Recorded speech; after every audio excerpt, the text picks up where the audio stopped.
اس لیے کہ مرنے کے بعد اب ہم پر نہ کچھ فرض ہے نہ واجب ہے. ہم پر مرنے والے پر کیا فرض ہے؟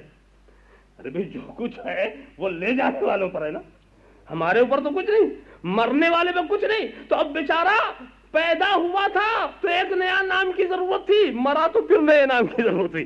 اگر وہ اپنے کو اہل فرض اہل واجب کہے, وہ تو کچھ بھی کرنے کے لائق نہیں ہے. مگر دوستو اس وقت بھی وہ اہل سنت ہے. اب معلوم ہوا کہ میرے رسول کے اوپر وفات اسی مصلحت سے طاری کی گئی, تھوڑی دیر کے لیے میرے رسول پر وفات اسی لیے تاکہ وفات پانے والا رسول کی سنت پہ چلتا ہوا نظر آئے. اللہم صلی علی سیدنا مولانا محمد وعلی سیدنا مولانا محمد کما تحب و ترضى علیہ. تو پیدا ہونے کے بعد بھی ہم اہل سنت ہیں, اور مرنے کے بعد بھی ہم اہل سنت ہیں, اور قبر میں بھی ہم گئے تو اہل سنت. پہلے اہل سنت بتا دیا کہ سنو ہم ایسے اہل سنت ہیں کہ یہاں رسول کی سنت کو اپنا رہے ہیں اور قیامت میں سنت والے کے سائے میں رہیں گے. ہم ہیں اہل سنت. اللہم صلی علی سیدنا مولانا محمد وعلی سیدنا مولانا محمد کما تحب و ترضى بان تصلی علیہ. ذرا صاحب غور کرتے چلے جاؤ تو عبادات کے اندر بھی کیسا ملا دیا ہے, اور رسول کی عظمت, رسول کے وقار, رسول کا اقتدار سمجھانے کے لیے ایسے ایسے کنٹرول کیے گئے. اگر میں واقعی تفصیلات کے میدان میں لے جاؤں تو بات بہت آگے بڑھ جائے گی. یا ایھا الذین آمنوا لا ترفعوا اصواتکم فوق صوت النبی, اے ایمان والو نبی کی آواز پر اپنی آواز بلند نہ کرو. ولا تجهروا له بالقول كجهر بعضکم لبعض, اور نبی کو ایسا نہ پکارو جیسا تم ایک دوسرے کو پکارتے ہو. کیسے کیسے آداب کے قوانین قرآن کے اندر ہیں. دیکھو رسول اور اللہ اور رسول کوئی فیصلہ کر دے تو اس سے تم مکر نہیں سکتے. رسول کے ہر فیصلے پر تمہیں اچھی طرح سے اسے قبول کرنا ہے, تسلیم کر لینا. تو اس طرح کی آیتوں کا سلسلہ میں آپ کے سامنے رکھتا چلا جاؤں تو آپ دیکھیں گے کہ رسول کے اقتدار, رسول کے اختیار کو سمجھانے کے لیے. کیوں؟ اس لیے کہ جب تم سمجھ لو گے کہ وہ معظم اور محترم ذی اقتدار و ذی اختیار ہیں تو تم خود سمجھ لو گے کہ ضرور ان کی تعظیم کرنی چاہیے, ضرور ان کی توقیر کرنی چاہیے. اور میں آپ کو بتاؤں یہ تعظیم و توقیر کا معاملہ بھی کچھ عجیب ہے. تعظیم و توقیر کا معاملہ کیا ہے؟ عرف کے اوپر. اس کو اچھی طرح سمجھ لیجئے, یہ مسئلہ بڑا پیچیدہ ہو جاتا. ایسے تعظیم کریں کہ ویسے تعظیم کریں, یہ سب چکر بہت چلتا. تو تعظیم و توہین کا مدار عرف. قرآن نے یہ کہا وَتُعَزِّرُوهُ وَتُوَقِّرُوهُ, رسول کی تعظیم و توقیر کرو. کیسے کریں یہ نہیں بتایا, نہیں بتایا نا. اب ہم ہی کو متعین کرنا کیسے کریں. قرآن نے یہ تو کہہ دیا کرو تعظیم. تعظیم تو رسول کی تعظیم کرنا تو فرض ہو گئی, مگر کریں کیسے؟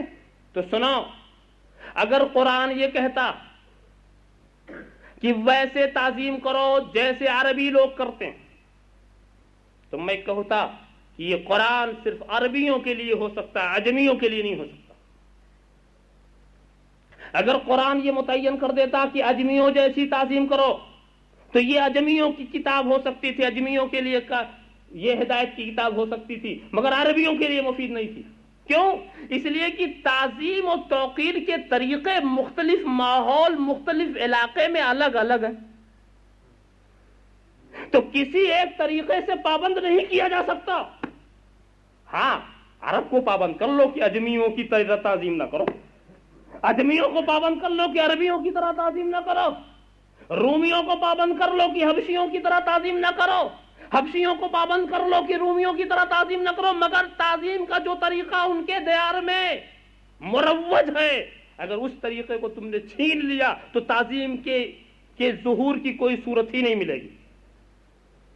ابھی آپ نہیں سمجھیں, بعض علاقے میں الفاظ, کلمات, اشارے اس کے ایک معنی ہوتے ہیں. مثال کے طور پر آپ ہی کا علاقہ, یہاں سے جب آپ گزرتے ہیں تو شکریہ ادا کرنے کے ایک طریقہ یہاں یہ انگوٹھا دکھاتے ہیں نا, انگوٹھا دکھا دیا, یہ شکریہ. اور ہمارے ہندوستان میں انگوٹھا دکھاؤ تو کاٹنے کی کوشش کریں گے, یہ مجھے انگوٹھا دکھاتا. یہاں یہ اشارہ کتنا اچھا, مگر یہی اشارہ انڈیا میں کتنا خراب ہو گیا. معلوم یہ ہوا کہ تعظیم و توقیر کا معاملہ یا شکریہ کے کلمات کا معاملہ جو ہے یہ عرف کے اوپر ہوتا ہے. یہ کوئی ضروری نہیں کہ جو چیز یہاں تعظیم کی ہو وہاں بھی تعظیم کی ہو. ایسے ہی میں آپ کو بتاؤں, دیکھو ایک لفظ ہے نا مہتر. مہتر کی معنی جانتے ہو؟ لغت میں اٹھا کے دیکھو, مہتر کی معنی بہت بڑا, بہت بڑا, اس کو کہتے ہیں مہتر. فارس میں مہتر کی معنی بہت بڑا. فارس میں جا کر کسی کو مہتر کہو تو بہت خوش ہوگا, بہت خوش ہوگا کہ بہت اچھا لفظ ہمیں دیا, مہتر کہہ رہا ہے, بہت خوش. مگر لکھنؤ میں جا کے کسی کو مہتر کہو وہ تاج پوشی شروع ہو جائے گی, اس لیے کہ وہاں مہتر بھنگی کو کہتے ہیں. ایسے ہی دیکھو حلال خور کا لفظ کتنا اچھا ہے نا, حلال خور. حلال خور کی معنی حلال کھانے والے. مگر ہمارے علاقے میں کسی کو حلال خور جا کے کہہ دو پھر دیکھو کیا کرتا ہے وہ.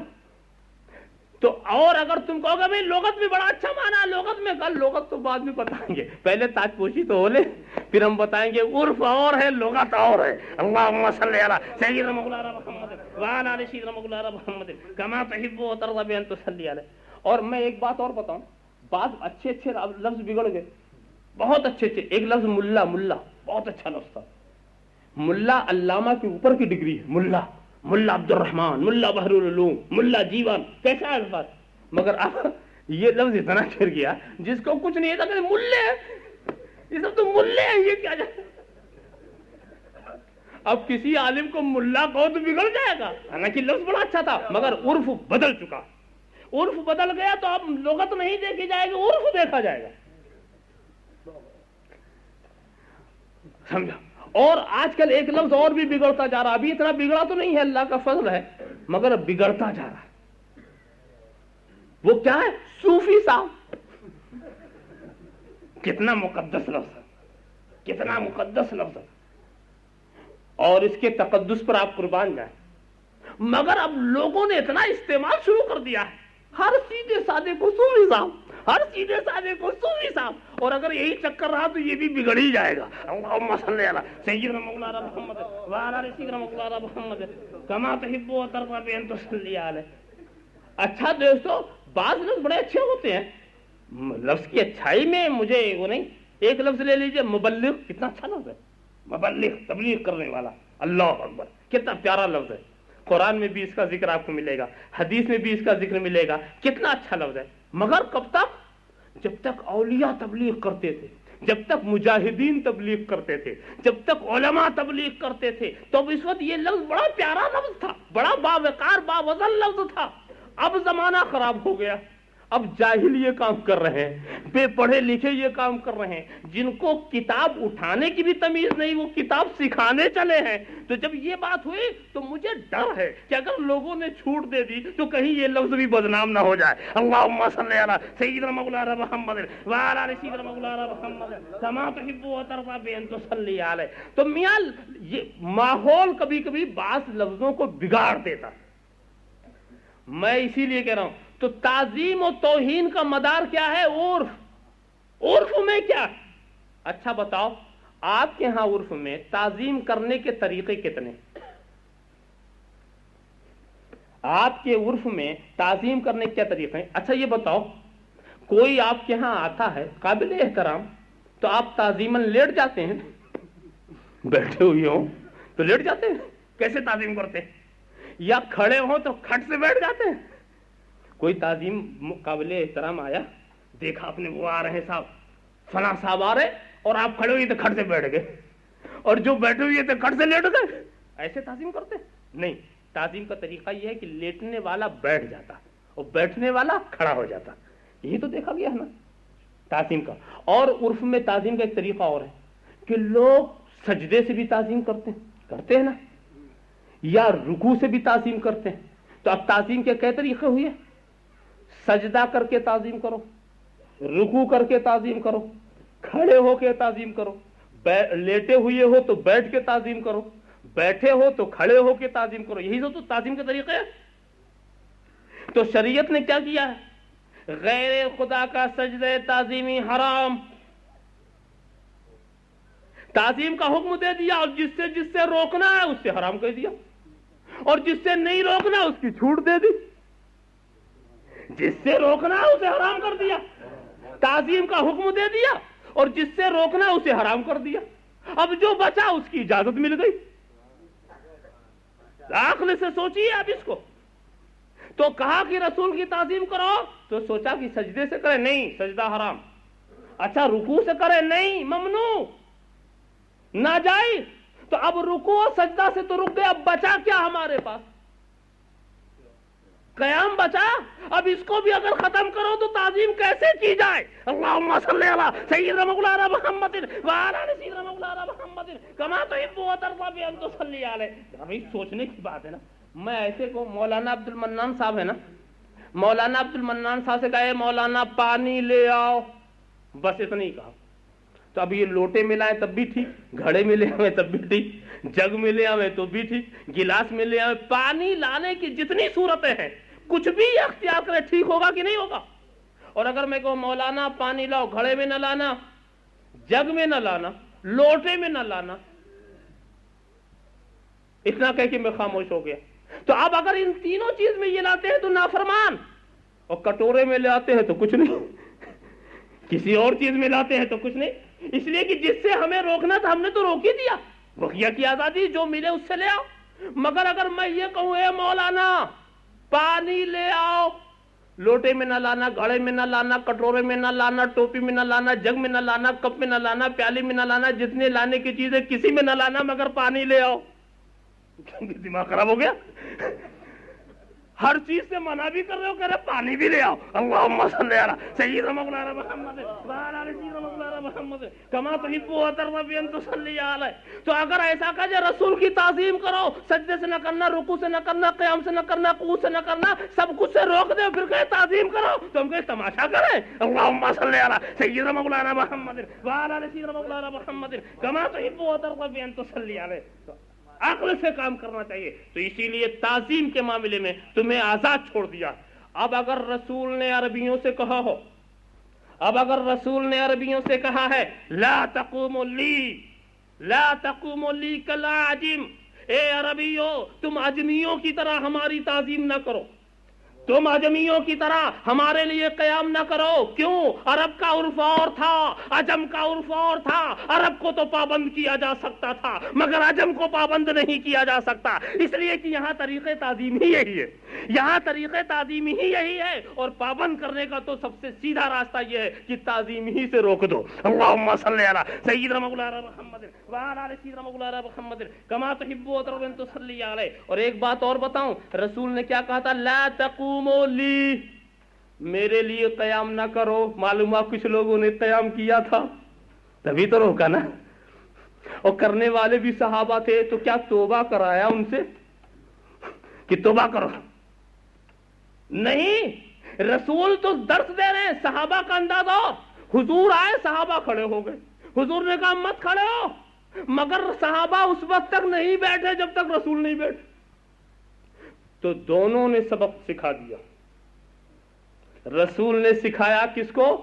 جو معظم اور قابل احترام لوگ, کہ جب تم کسی محفل میں جاؤ تمہارے لیے کوئی تعظیم کرے تو تم روکو, تعظیم مت کرو, بیٹھو بیٹھو بیٹھو. اور صحابہ نے سکھا دیا وہ کتنا کہا کریں, مگر جب تک وہ نہ بیٹھیں گے ہم بھی نہ بیٹھیں گے. تو دونوں نے سکھا دیا. تو علیکم بسنتی و سنت الخلفاء الراشدین, یعنی روکنے میں میری سنت ادا کرو. صحابہ نے کہا تعظیم کرنے میں میری سنت ادا کرو. اللہم صلی علی سیدنا مولانا محمد وعلی آل سیدنا مولانا محمد کما تحب و ترضی بان تصلی علیہ. صلی اللہ علی النبی الامی وآلہ صلی اللہ تعالی وسلم صلاۃ و سلام علیک یا رسول اللہ. اور ایک بات اور ہے, یہاں پر علماء بیٹھے ہیں, حضور نے کہا تھا لا تقوموا لی, میرے لیے قیام نہ کرو. یہی تو لفظ ہے نا, لا تقوموا لاحد نہیں کہا, لا تقوموا لاحد کسی کے لیے قیام نہ کرو, بلکہ کہا میرے لیے قیام نہ کرو. تو میاں کوئی قابل احترام یہ کہے گا کہ میرے لیے قیام کرو؟ کوئی عظمت والا یہ بولے گا اگر قیام تعظیمی حرام ہوتا تو رسول یہ نہ کہتے کہ میرے لیے قیام نہ کرو، کہتے لا تقوموا لأحد، کسی کے لیے بھی قیام نہ کرو. اللهم صل علی سیدنا مولانا محمد وعلی آل سیدنا مولانا محمد کما تحب و ترضى بین تصلی علیہ. ذرا صاحب خیال فرماتے چلے جاؤ، خیال فرماتے چلے جاؤ کہ رسول سے زیادہ باعظمت اور قابل احترام اور کون سی شخصیت ہے. اور ہمارے ہاں احترام و تعظیم کے جو انداز ہے اس کو ہم اپنائیں گے، اسے ہم اپنائیں گے. لِتُؤْمِنُوا بِاللَّهِ وَرَسُولِهِ وَتُعَزِّرُوهُ وَتُوَقِّرُوهُ. ادب گاہش زیر آسماں از عرش نازک تر، نفس گم کردہ می آید جنید و با یزید اینجا. وآخر دعوانا الحمدللہ رب العالمین. سلام علیکہ یا رسول، سلام علیکہ یا حبیب، سلام علیکہ صلوات علیکہ. وقت کا چمکے ستارہ، حاضری کا ہو اشارہ، دیکھ کر روضہ پیارا پھر کے خدم تمہارا. یا نبی سلام علیکہ، یا رسول سلام علیکہ، یا حبیب سلام علیکہ صلوات. ہے گناہ کا بوجھ بھاری، منزلیں چلنا ہے ساری، کر رہا ہوں اشک باری، لاج رکھ لیجیو ہماری. یا نبی سلام علیکہ، یا رسول سلام علیکہ، یا حبیب سلام علیکہ صلوات. اب تو طیبہ میں بلا لو، جیوں جیوں وچڑی کا مینو آلو.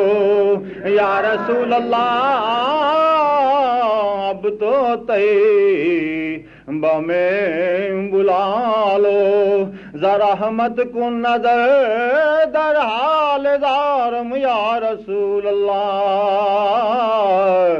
الصلاة والسلام عليك يا خير خلق الله، الصلاة والسلام عليك يا قاسم رزق الله، الصلاة والسلام عليك يا عروس مملكة الله، الصلاة والسلام عليك يا زينة عرش الله، الصلاة والسلام عليك يا جمال ملك الله، الصلاة والسلام عليك وعلى آلك وأصحابك وأزواجك وذرياتك وعلماء أمتك وأولياء ملتك وشهداء محبتك يا رسول الله.